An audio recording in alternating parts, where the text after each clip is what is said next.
Pop Média. Ouvrons nos oreilles. Souvent, les personnes qui souffrent, on dit qu'ils sont faibles, mais je trouve de loin que c'est les personnes qui souffrent qui sont les plus fortes. Et donc, pour moi, dans la société, ce qu'on appelle les faibles sont en réalité les plus forts. Et j'ai l'impression que personne s'en rend compte. C'est fou, non ? Banzai, épisode 1, Sophie, quand la douleur devient un art.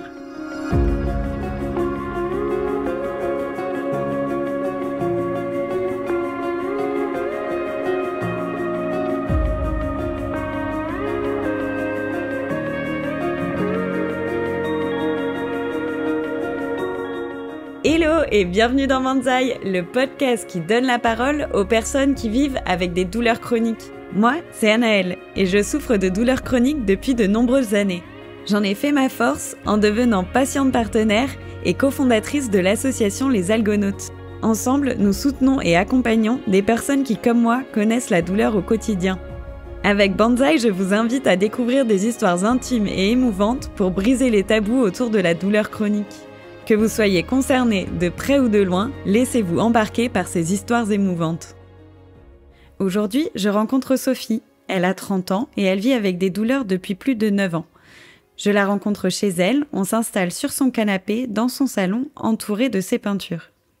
Sophie souffre de douleurs aux adducteurs, aux mains et aussi aux yeux. Ce sont ces douleurs aux adducteurs qui ont un premier impact fort dans sa vie, elle me raconte. J'organisais des mariages de luxe. Donc, c'est un travail qui est très sportif. Et du coup, je faisais beaucoup de sport dans le cadre de mon travail. Et tout simplement, j'étais hyper contente parce que je me disais « Oh, trop bien, j'ai des courbatures tout le temps, je vais avoir des cuisses en béton. » Et j'ai quitté Ibiza. Puis, les 2 années qui ont suivi, j'avais toujours très mal aux adducteurs. Mais vu que je continuais à travailler debout, je pensais que c'était à cause de ça. Et après, au bout de 2 ans, j'ai commencé à paniquer. Et je me suis dit « Non, c'est pas normal. » Et là, j'ai commencé à voir des neurologues et plusieurs spécialistes parce que ça commençait à me taper sur le système d'avoir toujours des décharges électriques et des brûlures constantes. 3 ans après le début de ses douleurs aux adducteurs, Sophie se met aussi à souffrir des yeux. Cela lui pose de gros problèmes d'équilibre et l'empêche de regarder des écrans trop longtemps. L'arrivée de ces nouvelles douleurs bouleverse complètement sa vie. Alors, donc moi, personnellement, ça allait d'un point de vue personnel très bien. J'avais un travail qui me plaisait. Je travaillais dans l'événementiel, c'était une passion. J'avais un copain avec qui ça se passait très bien. J'avais mes amis, j'avais ma famille. Enfin voilà, j'étais vraiment dans un équilibre de vie. Mais j'avais mes douleurs chroniques qui m'empêchaient de dormir la nuit, qui me tapaient sur le système. Je commençais à être très fatiguée. Je pouvais plus sortir avec mes amis. Quand mon copain me disait « Viens, on va au restaurant », pour moi, c'était trop fatigant d'aller jusqu'au restaurant. Jusqu'au jour où, en fait, j'ai été incapable de marcher pour aller au travail. Donc, j'ai dû appeler pour qu'on me ramène chez moi.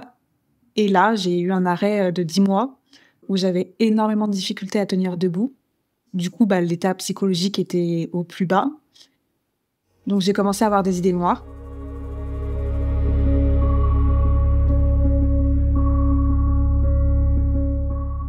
J'ai décidé d'aller voir un psychiatre, de lui expliquer ma situation. Et là, je ne sais pas comment t'expliquer, en fait, c'est devenu le néant. C'est-à-dire que j'ai arrêté de travailler, je ne pouvais plus rien faire, je n'avais plus de vie avec mes amis. Mon copain m'a quittée parce qu'il ne me comprenait absolument plus. Et donc, j'ai commencé à voir ce psychiatre qui m'a dit « Là, maintenant, il va falloir accepter. Vous n'êtes plus la Sophie d'avant. Vous ne pouvez plus danser, vous ne pouvez plus courir, vous ne pouvez plus travailler dans l'événementiel. Il faut accepter. » Et donc là, pendant 5 mois, j'ai eu un travail d'acceptation avec le psychiatre où en fait, j'étais en colère tout le temps, je faisais que de bouder, et il fallait que j'accepte. Avant de se retrouver face au psychiatre, Sophie cherche plein de solutions pour diminuer ses douleurs. Elle court les rendez-vous médicaux et essaye de comprendre ce qui lui arrive. Elle reçoit plein de diagnostics différents et aucun n'est vraiment convaincant. Elle est en pleine errance médicale. Sa santé mentale se dégrade et elle m'avoue vivre à ce moment-là une véritable descente aux enfers. En fait, sincèrement, à ce moment-là de ma vie, j'ai vraiment cru que j'allais mourir de désespoir. Parce que je me suis dit, j'ai 28 ans, je peux plus travailler, j'ai plus de relations sociales. Je voyais pas comment ça pouvait aller mieux, sachant que j'avais tout testé avant. Et en fait, finalement, c'est le fait de me raccrocher à la vie. Mais vraiment, chaque seconde de ma vie, je me raccrochais à la vie. Il n'y avait pas une seconde, en fait, où j'étais apaisée. Et puis, au bout d'un moment, Ça a duré très longtemps, hein. Encore aujourd'hui, c'est pas facile. Mais au bout d'un moment, il y a commencé à y avoir des petites victoires et c'est, je pense, ce qui a réentraîné le positif, on va dire.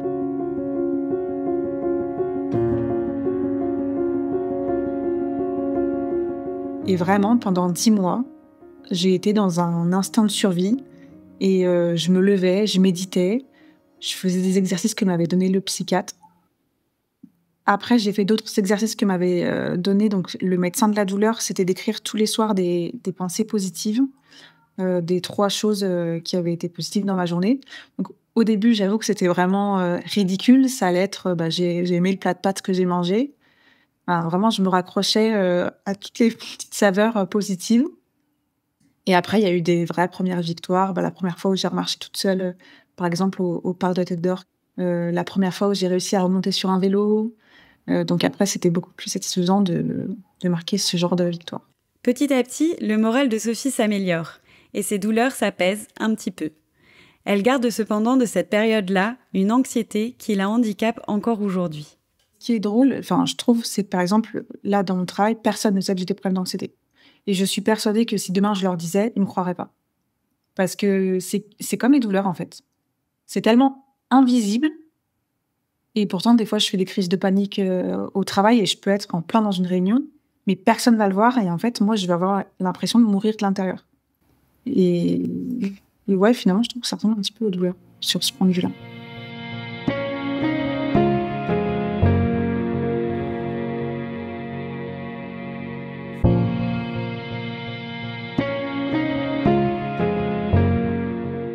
Sophie me parle de septembre 2021. C'est pour elle en fait la date à laquelle elle associe le début de sa descente aux enfers. Elle souffre alors d'une très forte dépression. À ce moment-là, son état alarme ses proches et leur fait vraiment réaliser la gravité de la situation. Il y a beaucoup de personnes qui me croyaient pas, hein, très clairement. Et je pense que finalement, la plupart des personnes ont commencé à me croire en septembre 2021. Je pense qu'avant, elles pensaient que je faisais un caprice ou que j'essayais d'attirer l'attention. Parce que vu que ça se voit pas, et que c'est vrai, physiquement, j'ai pas l'air malade. Quand on voit mes jambes, j'ai la chance d'avoir des jolies jambes, donc les gens, me croyaient pas. La différence entre ce que Sophie ressent dans son corps et ce que les autres perçoivent d'elle se creuse de plus en plus. Et cela a un énorme impact sur sa vie sociale. Avant, j'étais très fêtarde. J'allais beaucoup en soirée. Et avec le temps, j'ai pu moins sortir. Donc du coup, toutes les personnes qui étaient avec moi par intérêt par rapport aux fêtes ne m'ont plus calculé. Donc ça, c'était vraiment pas facile parce que je m'y attendais pas. Par rapport aux garçons, ça a toujours aussi été très compliqué parce qu'à chaque fois, du coup, qu'ils me rencontraient, j'avais déjà mes douleurs. Donc au début, ils trouvaient ça plutôt sympathique, ça me faisait une petite différence. Et après, dans la réalité, des fois, ils étaient exaspérés. Par exemple, j'allais être sur le vélo, j'allais être à fond, ils allaient me dire « Mais Sophie, pédale !» Mais en fait, j'étais au max. Je pouvais pas faire plus. Et notamment en septembre 2021, donc j'étais avec un copain et lui, il m'avait fait énormément de mal, mais je sais que c'était pas volontaire. Il m'avait dit en fait, je sais pas qui t'es parce que tu me dis que t'aimes danser, mais tu sais pas danser. Tu me dis que t'aimes courir, mais tu cours pas. Tout ce que tu me dis que t'aimes faire, depuis que je suis avec toi, tu l'as jamais fait. Et en fait, il en est venu à se poser des questions, à se demander si je lui avais menti sur qui j'étais. Et ça avait été horrible pour moi.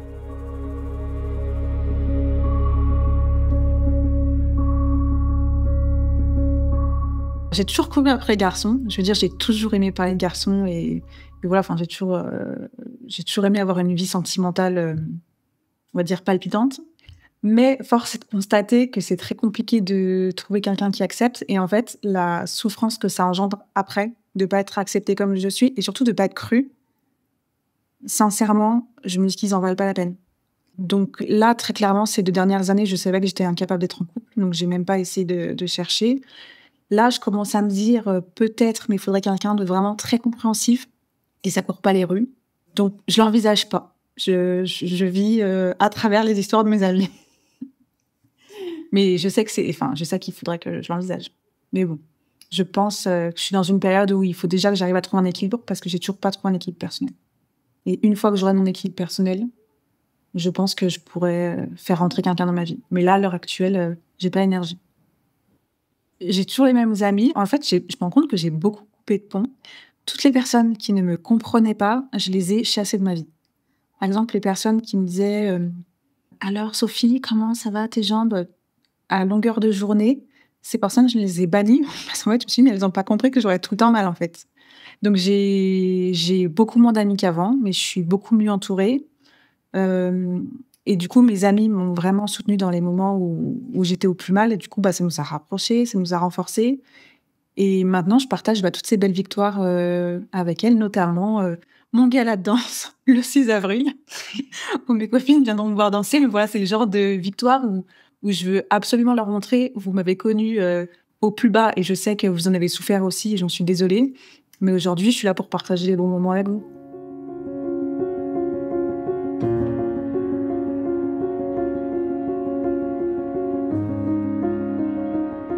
En 2023, alors qu'elle est dans la salle d'attente du Centre de la douleur, une idée lui vient.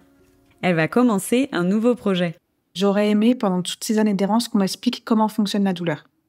Et lorsque j'étais dans cette salle d'attente, je me suis dit, mais pourquoi c'est pas placardé sur les murs comment fonctionne la douleur? Parce qu'à partir du moment où on a compris comment ça fonctionnait, déjà, on comprend qu'on a un pouvoir pour la diminuer. Et donc, j'ai eu l'idée de peindre des tableaux pour mettre dans les salles d'attente, notamment donc au centre de la douleur, pour expliquer donc comment fonctionne la douleur, mais aussi pour expliquer tout mon parcours médical. Voilà son idée, peindre des tableaux qui racontent son histoire personnelle. À ces tableaux, elle associe des textes informatifs sur les maux dont elle souffre. De cette manière, elle sensibilise sur des sujets comme l'anxiété, les douleurs et la dépression. Ces tableaux sont ensuite exposés dans les salles d'attente de cabinets médicaux, d'hôpitaux, de centres de la douleur, mais aussi d'associations qui lui tiennent à cœur. Grâce à ce projet, Sophie redonne du sens à sa vie. Il faut en fait trouver un sens à sa douleur parce que du coup, la douleur engendre une souffrance psychologique tous les jours.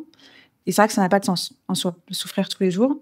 Et moi, notamment via le projet de peinture Dolores, ça m'a aidé à donner une raison à pourquoi je souffrais. Donc la raison, du coup, c'est d'aider les autres qui sont dans la même situation que moi. Au-delà d'aider les autres, ce projet lui permet aussi de casser la solitude. Tout au long de mon errance médicale, je me suis sentie extrêmement seule et j'aurais aimé déjà savoir qu'il y avait d'autres personnes qui l'avaient. Même si, bien évidemment, il y a toujours des personnes qui me disent « Ah, mais moi, je connais quelqu'un qui… » En fait, tu as besoin d'entendre le témoignage de la personne, qu'elle t'en parle à toi. Et c'est vrai que bizarrement, ça fait du bien quand tu entends qu'une personne vit la même chose que toi. C'est peut-être égoïste, mais je pense que tu te sens moins seule et du coup, tu te dis que c'est moins grave. On est au moins deux. Ce projet lui permet aussi de se reconnecter à ses proches. Je pense que mon entourage a compris à quel point je souffrais. Donc déjà en septembre 2021, quand ils ont vu jusqu'où j'étais tombée. Et après, c'est vrai que quand j'ai mis en ligne mon site internet donc de Dolores pour expliquer mon projet, là, j'ai vraiment compris de la part de toute ma famille, de mes amis et toutes les personnes à qui je l'avais envoyé, que ça y est, ils avaient compris. Ils avaient compris ce que je ressentais, qu'ils avaient compris qu'ils pouvaient pas comprendre certaines choses, mais que c'était important pour moi et qu'ils devaient le respecter. Donc voilà pourquoi m'a servi le projet Dolores. En fait, qu'on me pose plus de questions autour de moi. C'est bon, les gens ont compris, respectent et me laissent faire mon bout de chemin. Et je suis quand même contente parce que beaucoup de mes proches ont été très fiers de mon parcours. Et je sais, et ça me rend vraiment heureuse, qu'il y a des personnes, je pense, qui n'imaginaient pas qu'un jour ça pourrait aller bien. Et aujourd'hui, je vais bien, j'ai grave le moral, je suis heureuse, même si je souffre tous les jours. Du coup, je suis contente parce que je vois que mes amies sont heureuses de vivre toutes les victoires avec moi. Et c'est vrai que cette dernière année, il y a eu vraiment beaucoup de victoires. Je suis ressortie en soirée dans des festivals électro. La petite différence, c'est que maintenant, je sais où est l'accueil handicap. Donc, je sais que si à un moment donné, ça va pas, je fonce là-bas. Je refais de la danse. Je me suis remise à courir. Donc, assez récemment, là, ça fait 3 fois que je retourne courir. Du coup, je retravaille dans l'événementiel. Donc, en fait, je recommence à faire petit à petit tout ce que j'aimais. Juste, je dose les activités de sorte à ce que je puisse toutes les faire.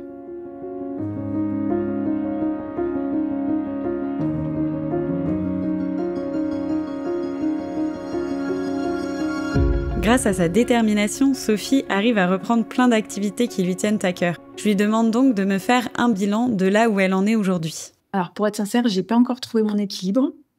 Déjà, j'ai un nouveau travail de nouveau dans l'événementiel, donc je suis vraiment fière. Je suis dans on va dire un service public. Du coup, j'ai la chance d'avoir un poste entièrement aménagé. Mais c'est vrai que j'ai pas encore trouvé un équilibre. J'arrive pas à gérer ma fatigue encore pour l'instant.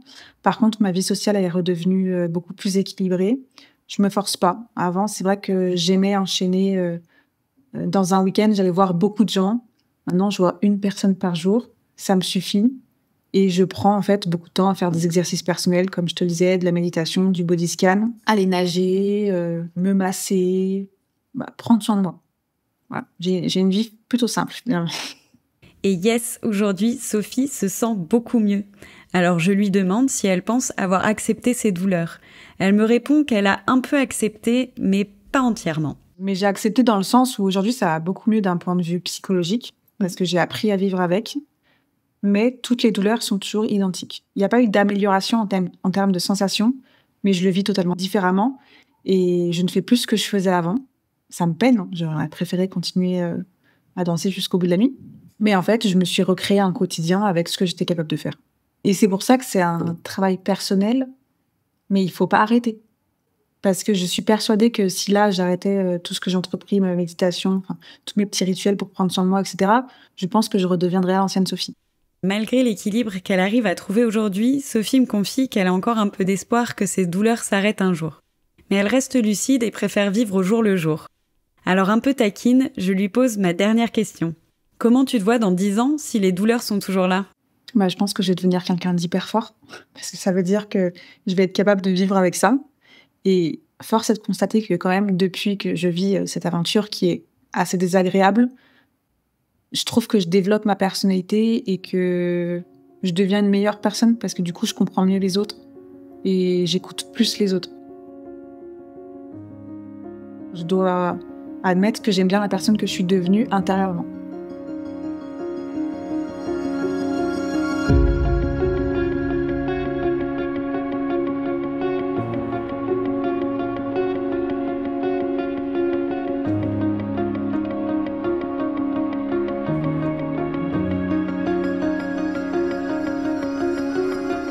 Un grand merci à Sophie d'avoir été la toute première à me confier son histoire pour le podcast Banzai. Merci pour ton amitié, ton élan et ta sincérité. Pour plus d'informations sur le projet Dolores ou l'association Les Algonautes, je vous mets tout en description de cet épisode. Et je vous dis à bientôt pour un nouveau témoignage dans Banzai.